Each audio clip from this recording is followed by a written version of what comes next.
పిల్లలు కావాలనే మీ కలను నెరవేర్చుకోండి. మొదటి కన్సల్టేషన్, మొదటి స్కానింగ్ ఉచితం. వివరాల కొరకు హెగ్ డే ఫెర్టిలిటీని సంప్రదించండి. నమస్తే, నేను Keshav. Welcome to Suman TV. Work from home లేదా ఇంటి నుంచి పని చేయడం, ఇది కేవలం సాఫ్ట్వేర్ ఉద్యోగులకే పరిమితం అనుకుంటే పొరపాటు. దీన్ని ఇంట్లో ఉండే మహిళలకు కూడా వర్తింపచేయాలని ఆంధ్రప్రదేశ్ గవర్నమెంట్ ఆలోచన చేస్తుంది. కొద్దిగా ఆసక్తికరంగా ఉంది కదా. దీని డీటెయిల్స్ తెలుసుకునే ప్రయత్నం చేద్దాం. మనతో పాటు సుబ్రహ్మణ్యం గారు అనలిస్ట్ ఉన్నారు. సుబ్రహ్మణ్యం గారు నమస్కారం. నమస్కారం సార్. కోవర్కింగ్ స్పేసెస్ గురించి విన్నాము. తర్వాత కరోనా టైంలో వర్క్ ఫ్రమ్ హోమ్ పూర్తిగా బాగా ఫేమస్ అయింది. క్లారిటీ వచ్చేసింది అందరికి. ఇంట్లో ఉండే ఏంటనేది విషయం. ఆఫీస్లో అయితే 8 గంటలే, ఇంట్లో అయితే 12 గంటలు, 24 గంటలు తోడనే అభిప్రాయం వచ్చింది. సో ఇప్పుడు ఏపీ గవర్నమెంట్ కొత్తగా ఇంట్లో ఉండే మహిళలకు కూడా ఉపాధి మార్గాలను జనరేట్ చేసేటువంటి క్రమంలో ఈ కాన్సెప్ట్ని విస్తరించాలి.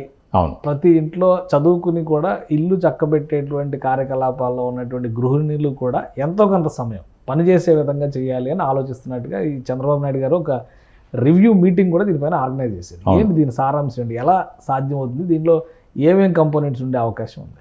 సార్, ఆ కాలంలో గౌతమ బుద్ధుడు ఏం చెప్పినాడు అని అంటే, ఆడవాళ్ళకి సంబంధించి వాళ్ళకు ఒక 5 పవర్లు ఉంటాయని చెప్పడం జరిగింది. ఒకటి వచ్చేందంటే పవర్ ఆఫ్ బ్యూటీ, వాళ్ళ అందం యొక్క శక్తి. రెండోది వచ్చేసి పవర్ ఆఫ్ వెల్త్. వెల్త్ అంటే సంపాదన, ధనికులుగా ఉండడం. మూడోది వచ్చేసి పవర్ ఆఫ్ రిలేటివ్స్, అంటే రిలేటివ్స్తోని వాళ్ళందరినీ కలుపుకొని పోయేటటువంటి ఒక శక్తి, బంధాలు. పవర్ ఆఫ్ సన్స్, అంటే బిడ్డల్ని బాగా పెంచేటటువంటి అదొక శక్తి. తర్వాత పవర్ ఆఫ్ వర్చ్యూ, అంటే ఒక ధర్మంగా ఉండడం. సో గౌతమ బుద్ధుడు ఆడవాళ్ళకి ఎన్ని పవర్లు ఉంటాయని ఆ రోజుల్లో చెప్పినాడు. ఇప్పటి ఆంధ్రప్రదేశ్ గౌతమ బుద్ధుడు చంద్రబాబు నాయుడు గారు గౌతమ బుద్ధుడు ఎలా అవుతారు అంటే అనుకుందాం, అంటే ఆడవాళ్ళనే శక్తిని గుర్తించినటువంటి వ్యక్తిగా. అంటే ఇప్పుడు ఎంతోమంది చీఫ్ మినిస్టర్ మనం చూసినాం, మన పొరుగు రాష్ట్రాల్లో కూడా చూసినాం. ఆడవాళ్ళ గురించి ప్రత్యేకించి పల్లెటూరుల్లో, చిన్న చిన్న టౌనుల్లో చదువుకొని కుటుంబ కారణాల రీత్యా లేదంటే సిటీకి వెళ్ళలేనటువంటి పరిస్థితుల్లో వాళ్ళ పవర్స్ని వాళ్ళకు గుర్తు చేస్తూ వాళ్ళ వెల్త్ని ఎలా పెంచుకోవాలా అన్న ఆలోచన చేసినటువంటి వ్యక్తి చంద్రబాబు నాయుడు గారు. వర్కింగ్ బుద్ధ అనమాట. వర్కింగ్ బుద్ధ లాగా అనుకోండి. వర్కింగ్ బుద్ధ అంటే అది మంచి ఆలోచన సార్, ప్రతి ఒక్కరు ఆలోచించాలా. ఎందుకంటే ప్రత్యేకించి ఆడవాళ్ళు వాళ్ళకంటూ కొన్ని స్కిల్స్ ఉంటాయి. ఆ స్కిల్స్లో మగవాళ్ళను కూడా డామినేట్ చేయగలరు వాళ్ళు. మల్టీ టాస్కింగ్ అని వచ్చేటప్పటికీ ఆడవాళ్ళు అవలేలగా మల్టీ టాస్కింగ్ చేయగలరు. అది మన ఇళ్లలో మనం కూడా చూస్తుంటాం. ఉదయాన్నే లేసి వంట చేయడము, పిల్లల్ని రెడీ చేయడము, మనకు ఆఫీసు పోతామంటే మనకు అన్నీ రెడీ చేసి పెట్టడము, ఆ తర్వాత ఇల్లు క్లీన్ చేయడం. సో మల్టీ టాస్కింగ్లో ఆడవాళ్ళు ఎప్పటి నుంచో వాళ్ళకంటూ ఉన్నటువంటి ఒక గొప్ప శక్తి. అది గుర్తించినటువంటి చంద్రబాబు నాయుడు గారు ఇప్పుడు ఏం చెప్తున్నారంటే, చదువుకొని కొన్ని కారణాల చేత ఇళ్ళకే పరిమితమైనటువంటి ఆడవాళ్ళని వాళ్ళకి ఏదన్నా ఒక ఆపర్చునిటీ క్రియేట్ చేసి వ్యాపార కార్యకలాపాలకు సంబంధించిన వాటిలో వాళ్ళని గాన పాల్గొనేటట్టు చేస్తే గనక మొత్తం రాష్ట్ర ఎకానమీ మారుతుంది. ఫస్ట్ వాళ్ళ కుటుంబ ఎకానమీ మారుతుంది, తర్వాత రాష్ట్రం యొక్క ఎకానమీ కూడా మారుతుంది. కానీ అంటే 2 అంశాలు ఇక్కడ, కోవర్కింగ్ స్పేస్లు, నైబర్హుడ్ వర్కింగ్ స్పేస్లు, వీటిపైన ఏపీ గవర్నమెంట్ వర్క్ చేయాలని చెప్పి ఒక ప్లాన్ డెసిషన్ తీసుకున్నారు. ఎట్లా ఇప్పుడు ఆంధ్రప్రదేశ్లో ప్రస్తుతం జరుగుతున్నటువంటి కార్యక్రమాలు చూస్తే, అవును, రాజధాని నిర్మాణం కావచ్చు, పోలవరం నిర్మాణం కావచ్చు, ఇవన్నీ కూడా ఫిజికల్ యాక్టివిటీ ఉండేటువంటి అంశాలు. అవును, ఇప్పుడు coworking spaces, neighbourhood working spaces ఇట్లాంటి క్రియేట్ చేయడానికి పాసిబిలిటీస్ ఉన్నాయి. అవకాశం ఆ రేంజ్ లో వర్క్, అసలు ముందు ఆర్డర్స్ రావాలి కదా, వర్క్ ఆర్డర్స్ అనేవి ఉండాలి కదా. ఉంటుంది సార్. ఇప్పుడు ఫర్ ఎగ్జాంపుల్ ఒక డిగ్రీ చదువుకున్న ఒక అమ్మాయి లేదా ఇంటర్మీడియట్ చదువుకున్న ఒక అమ్మాయి కొన్ని కారణాల చేత పెళ్ళి అయిపోయేసి కుటుంబ అవసరాల కోసం ఆగిపోయింది అనుకోండి, వాళ్ళకి డేటా ఎంటర్ చేయడము లేదంటే డేటా అనాలిసిస్ చేయడము ఇలాంటివి కొన్ని ఉంటాయి. అంటే ఇంటి దగ్గర కూర్చొని, లేదా కోవర్కింగ్ స్పేస్ అని అంటే ఒక ఊర్లో ఫర్ ఎగ్జాంపుల్ ఒక చిన్న పల్లె అనుకోండి, అక్కడికి తీసుకొచ్చేసి ఒక దగ్గర ఒక ఆఫీస్ లాగా పెట్టి, అదే పల్లెటూరులో ఫర్ ఎగ్జాంపుల్ ఇప్పుడు పంచాయతీ ఆఫీసులు ఉన్నాయి, అక్కడ ఒక వర్క్ సెటప్ అరేంజ్ చేసి ఈ వర్కింగ్ సెంటర్లు అంటున్నారు దాన్ని. ఈ వర్క్ కొత్తగా ఉన్నాయి, అంటే పేర్లు వినడానికి కూడా. గ్రామీణ ప్రాంతాల్లో ఈ వర్కింగ్ సెంటర్స్, ఒక సెంటర్ క్రియేట్ చేస్తే ఒక 50-60 మంది అక్కడికి వచ్చి పని చేసుకునేలాగా ఉండాలి. ఇంటర్నెట్ ఆధారిత పాసిబిలిటీ ఉంటుందా గవర్నమెంట్? ఖచ్చితంగా ఉంటుంది సార్, ఖచ్చితంగా ఉంటుంది. ఇప్పుడు మీరు చూసినారంటే ఖచ్చితంగా ఉంటుందని మనం ఎలా నమ్మాలంటే, కరోనా వచ్చినప్పుడు ఆలించి మనం క్లియర్గా చూసినాం. సాఫ్ట్వేర్ రిలేటెడ్ కానీ మిగతా రిలేటెడ్ కానీ, అంటే ఆఫీస్కి వస్తేనే జరిగే పనులు కొన్ని ఉంటాయి. ఆఫీస్లో లేకుంటే ఇంట్లో కూర్చొని కూడా డేటా వాళ్ళకి ఇంటర్నెట్ ద్వారా పంపిస్తే దానికి సంబంధించి వర్క్ చేసి ఇప్పుడు అడ్మినిస్ట్రేటివ్ జాబ్స్ అన్నీ, ఈ అడ్మిన్ రిలేటెడ్ జాబ్స్ అన్నీ ఇళ్లలో కూర్చొని చేయొచ్చు. ఫోన్లో కోఆర్డినేట్ చేసుకుంటూ ఒక సెంటర్ ఉంటే అవన్నీ వీళ్ళు చేసి పంపించవచ్చు. ఇప్పుడు ఎన్నోసార్లు ఇప్పుడు వర్క్ ఫ్రమ్ హోమ్ అన్నది చాలా ఫేమస్ అయిపోయింది ప్రపంచం మొత్తం మీదగా. సో ఇప్పుడు ఒక పల్లెటూరులో నాకు ఆఫీస్ లాగా ఒక పంచాయత్ ఆఫీస్ లాంటిది పెట్టి అక్కడ చదువుకున్న ఒక 20 మంది ఉంటే వాళ్ళని తీసుకొచ్చి అక్కడ పెట్టి గవర్నమెంట్ ప్రాజెక్టులకు సంబంధించిన కొన్ని పనులు ఇవ్వచ్చు, లేదా ప్రైవేటు గవర్నమెంటు పార్ట్నర్షిప్లో ఉన్న కొన్ని పనులు అప్పచెప్పచ్చు. లేదా ఒక చిన్న టౌన్ అనుకోండి, అక్కడ వచ్చేసి నైబర్హుడ్ అంటే అంటే ఒక కాలనీ వరకు ఒక దగ్గర ఉండి పెట్టే విధంగా. ఈవెన్ ఇప్పుడు విలేజ్ కూడా అలాగే వస్తుంది. లేదంటే ఇప్పుడు టౌన్కి సంబంధించి ఇప్పుడు ఫర్ ఎగ్జాంపుల్ నాయుడుపేట అనుకోండి సార్, అక్కడి నుంచి జాబ్ చేయడానికి చెన్నై పోలేరు, హైదరాబాద్ రాలేరు, అటుపక్క బెంగళూరుకు పోలేరు. వాళ్ళకి అక్కడే ఒక సెంటర్ పెట్టి ఈ 3 ఏరియాలకు సంబంధించిన వర్క్ కూడా చేయించవచ్చు. దాన్ని కోవర్కింగ్ స్పేస్ అంటారు అన్నమాట. సో దీనికి సంబంధించి నెక్స్ట్ ఇయర్ 2025 డిసెంబర్ లోపల కనీసం 150,000 మంది మహిళలకి దీనికి సంబంధించిన వర్క్ రెడీ చేయాలన్నది గవర్నమెంట్, వర్క్ స్పేస్ రెడీ చేయాలన్నది గవర్నమెంట్ టార్గెట్. ఇప్పుడు ఆల్రెడీ వాళ్ళు ఏం చేసినారంటే ఇంచుమించు ఒక 22 లక్షల స్క్వేర్ ఫీట్స్ ప్రైవేట్ బిల్డింగ్స్ అయితే ఏమి, ప్రభుత్వ బిల్డింగ్స్ అయితే ఏమి ఐడెంటిఫై చేస్తున్నారు. సో ఒక మనిషి ఆల్రెడీ ఐడెంటిఫై చేస్తున్నారు. ఒక్క మనిషి కూర్చోడానికి కనీసం 50 నుంచి 60 స్క్వేర్ ఫీట్ల స్థలం కావాలా. సో దానికి సంబంధించి ప్రైవేటు గవర్నమెంట్ బిల్డింగ్స్ ఆల్మోస్ట్ 22 లక్షల స్క్వేర్ ఫీట్కి సంబంధించి ఐడెంటిఫై చేసినారు.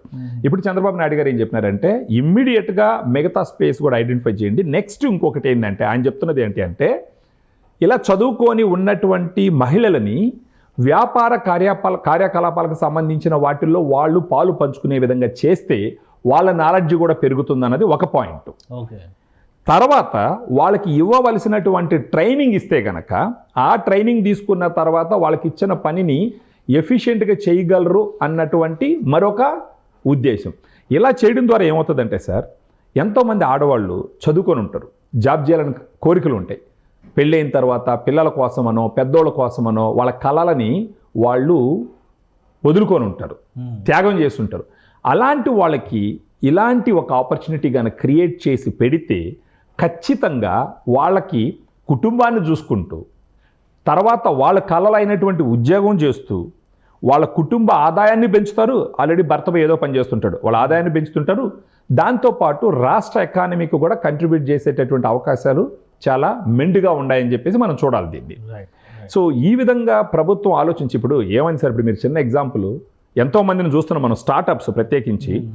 ఇప్పుడు ఫర్ ఎగ్జాంపుల్ ఒక పల్లెటూరులో ఒక ఇంట్లో ఉండే మహిళ ఫర్ ఎగ్జాంపుల్ మనం అనుకుందాం మామిడికాయ ఊరగాయ బాగా చేయగలదని అనుకుందాం.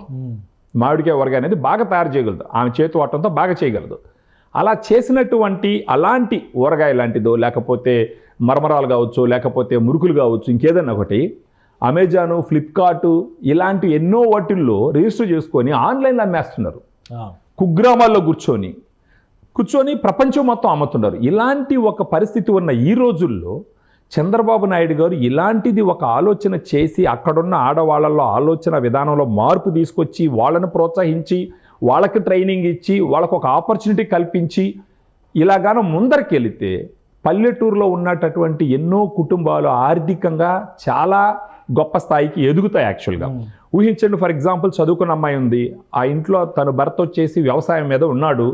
ఈ అమ్మాయి ఇప్పుడు ఇలాంటి ఒక వర్క్ ఆపర్చునిటీని వాడుకొని గానా చేసింది అని అనుకోండి. దీంట్లో కూడా చంద్రబాబు నాయుడు గారు P4 మోడల్ తీసుకొస్తే బాగుంటుంది ఖచ్చితంగా.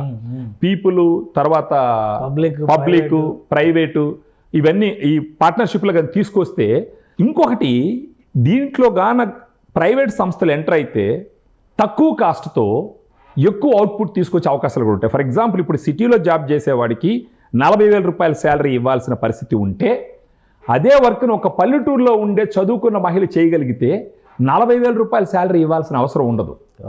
ఒక 20,000, 25,000తో ఆ వర్క్ని పూర్తిగా కంప్లీట్ చేసుకునేటటువంటి సామర్థ్యం. ఎక్కడో అమెరికాలో ఉన్న కంపెనీకి ఇండియాలో కూర్చొని వర్క్ ఫ్రమ్ హోమ్ చేసేటప్పుడు ఇండియాలో ఫర్ ఎగ్జాంపుల్ చెన్నైలో ఎత్తుకోండి, బెంగళూరులో ఎత్తుకోండి, హైదరాబాద్లో ఉండేది ఎత్తుకోండి, ఈ చుట్టుపక్కల ఉన్న డిస్ట్రిక్ట్స్ అక్కడున్న పల్లెటూరులో చదువుకున్న అమ్మాయిలను గుర్తించి వాళ్ళ ద్వారా కానీ పని తీసుకోగలిగితే వీళ్ళకి తక్కువ పెట్టుబడిలో ఏళ్ళ పని పూర్తవుతుంది. ఆ 20-25,000 పల్లెటూరులో ఉన్న ఆడవాళ్ళకి జీతంగా ఇస్తే ఆ జీతంతో అక్కడ వాళ్ళు ఇంటి బాడుగులు అయ్యి కట్టాల్సిన అవసరం ఉండదు. ఆ 20-25,000 రూపాయలు పల్లెటూరులో ఉండే 5,000 రూపాయలకి వాలంటీర్లుగా చేరి పిచ్చి పిచ్చిగా తిరిగినారు సార్ జనాలు ఈదులమ్మడ గత ప్రభుత్వంలో 5,000 రూపాయలకి. సో అలాంటిది ఇలాంటి ఆపర్చునిటీస్ పరంగా గాన గవర్నమెంట్ సీరియస్గా ఆలోచించి ప్రైవేట్ వాళ్ళని పార్ట్నర్షిప్ చేసి గాన ఒక గ్రేట్ లెవెల్లో కానీ దీన్ని తీసుకెళ్ళగలిగితే మన రాష్ట్ర ఎకానమీ ఎక్కడికో పోతుంది. అప్పుడు ఏమవుతుంది, చంద్రబాబు నాయుడు గారు ఒక మాట చెప్పినారు, ప్రతి ఇంట్లో ఒకరు ఉద్యోగస్తుడు ఒకరు వ్యాపారస్తుడు ఉండాలని, ఒక ఎంటర్ప్రీనర్ ఉండాలా, ఒక ఉద్యోగం చేసేవాళ్ళు ఉండాలని.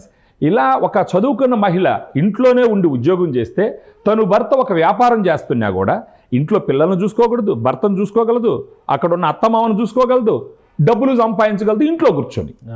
అదేవిధంగా భర్త పోయి వ్యాపారం చేసుకుని రావచ్చు. కర్మయోగి అంటే ఇదే అన్నమాట, మిషన్ కర్మయోగి. సో ఈ విధంగా ఒక చీఫ్ మినిస్టర్ స్థాయిలో ఉన్నటువంటి వ్యక్తి ఆలోచించి కిందున్న అధికారులను మొబిలైజ్ చేసి ఉన్న పల్లెటూరులో చదువుకున్న ఆడపిల్లలందరినీ ఆడవాళ్ళందరినీ ఒక ఉత్తేజం ఒక చైతన్యం తీసుకొస్తే కనుక టోటల్ ఎకానమీ మాత్రం. ఆల్రెడీ డ్వాక్రా ఇవన్నీ చేస్తున్నారు కదా, డ్వాక్రాలు ఉన్నాయి కదా, అవును, అవేమో అన్ఎడ్యుకేటెడ్, ఇది ఎడ్యుకేటెడ్. ఇది కొంచెం చదువుకుని ఒక డిగ్రీలు చేసి పల్లెటూరులో కుటుంబానికే ఇదైపోయిన వాళ్ళు ఎంతోమంది ఉన్నారు సార్. వాళ్ళకి ఇలాంటి ఒక అవకాశం ఏమవుతుందంటే వాళ్ళు ఎక్కడ లేని ఒక ఉత్తేజం తీసుకొస్తుంది, వాళ్ళు కూడా ఎంగేజ్ అవుతారు కదా. ఇప్పుడు పిల్లల్ని స్కూల్కి పంపించేస్తారు, భర్తని రెడీ చేసి పనికి వ్యాపారానికో ఆఫీస్కో పంపించేస్తారు, లేదు వ్యవసాయానికో వెళ్ళిపోతారు. ఆ తర్వాత ఖాళీగానే ఉంటారు కదా, ఇలా చాలా టైం ఉంటుంది కదా. వర్క్ ఫ్రమ్ హోమ్ అంటే ఫ్లెక్సిబుల్ టైంలో చేసుకోవచ్చు, ఇంటి పనులు చేసుకుంటూ మిగతా టైంలో టైం లైన్స్ ప్రకారం చేసుకొని ఆ ఇచ్చిన వాళ్ళకి అప్పచెప్పచ్చు. సో ఇది ఒక ఎక్సలెంట్ థాట్ ప్రాసెస్. ఇదే గాన జరిగితే మన ఆంధ్రప్రదేశ్ ఒక మోడల్ స్టేట్గా దేశం మొత్తానికి ఆదర్శప్రాయం అవుతుందనడానికి మనం ఆలోచించాల్సిన అవసరమే లేదు. ఇది చేయడం ప్రతి ఒక్క కుటుంబానికి ఒక గొప్ప వరంలాగా తయారవుతుంది. ఖచ్చితంగా ఇలాంటి ఒక ఆలోచన విధానాన్ని, ఇనిషియేటివ్స్ని మనం అందరం కూడా ఎంకరేజ్ చేయాలా. We should really appreciate mister Chandrababu Naidu. Right, thank you Subrahmanyam గారు. ఇది ఆంధ్రప్రదేశ్ ప్రభుత్వం ఒక వినూత్న ఆలోచన చేస్తుంది. ఇంట్లో ఉండేటువంటి మహిళలకి వారి ఖాళీ సమయాన్ని సద్వినియోగం చేసే దిశగా ఇది మిషన్ కర్మయోగి పేరుతో టాటా ఇన్నోవేషన్ హబ్ల సృష్టితో పాటు వీటన్నిటిని ఇంటిగ్రేట్ చేస్తూ కోవర్కింగ్ స్పేస్లు, నైబర్హుడ్ వర్కింగ్ స్పేస్లు, వర్క్ ఫ్రమ్ హోమ్ కాన్సెప్ట్లతో మహిళలకి ఉపాధి మార్గాలను పెంచేటువంటి ఒక ప్రణాళిక పైన ఏపీ గవర్నమెంట్ అధ్యయనం చేస్తుంది. ఇది అమల్లోకి వస్తే కనుక ఖచ్చితంగా గ్రామీణ ఆంధ్రప్రదేశ్కి మరింత ఎక్కువ ప్రయోజనం జరుగుతుందని సుబ్రహ్మణ్యం గారు విశ్లేషిస్తున్నారు. ఇది special discussion. Keep watching. Suman టీవీలో మీ పర్సనల్ అండ్ బిజినెస్ ప్రమోషన్స్ కోసం కింది నెంబర్కి కాంటాక్ట్ చేయండి.